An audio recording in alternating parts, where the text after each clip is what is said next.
گیمنازیای دولتی رقم 1 در ناحیه وسیع سال تحصیل امساله را با موفقیت به انجام می‌رساند. خوانندگان این مؤسسه تعلیمی در آزمون‌های فنی به نتیجه‌های خوب موفق گشتند. پرویز رستم از فن زبان و ادبیات غالب آزمون جمهوریوی گردید. معلمان گیمنازیا از این موفقیت شاگردان افتخار می‌نمایند. از روی جمعیت سال معلوم گشته است که ما در المپیاد نوحیایی زیاده از 26 جو در المپیاد ولایتی 9 جو و در جمهوریوی یک جای سزاوار رو نایل گشتیم. باوری داریم که در سال خونش نو هم خوانندگان ما با موفقیت‌های کلان نایل می‌گردند. پرویز و دیگر همصنفانش برای ختم مکتب میانه برای سپردن امتحان‌های داخلشوی و مکتب عالی آماده می‌شوند. چه طور گذراندن دوره تعطیل тобистонаи مکتبیون باشد در مرکز توجه مقامات اجرایی حکومت دولتی نохия میباشد. شوبای маориф و علم نохия و شوبای وزارت کارهای داخلی تاجیکستان در ناحیه واصع قرار داشته اوید همین موضوع با اشتراک دیرکتور مؤسسه‌های تحصیلات ميوناي عمومی семинар-машварат دایر نمودند.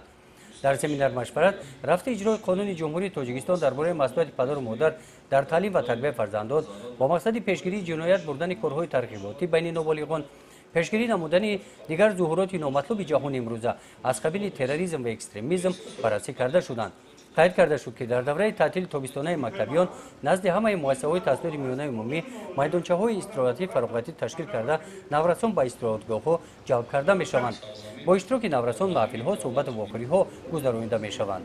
در گیمنازیای دولتی رقم 1 550 نفر خوانندگان به تحصیل فرو گرفته شدند. در دوره تعطیل تابستانه مأموریت گیمنازیا برای فراگیری خوانندگان از روی نقشه چاره‌بینی‌های معین فعالیتش را ادامه می‌دهد.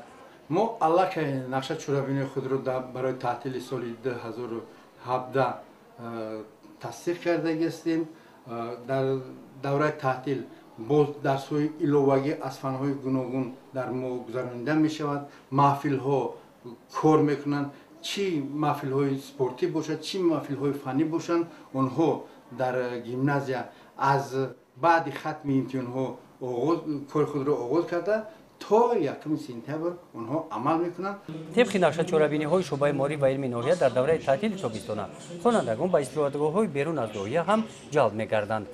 گزارش خواجه نظری خدای نظر ظهورов از ناحیه واصع برای برنامه اطلاعاتی نوید.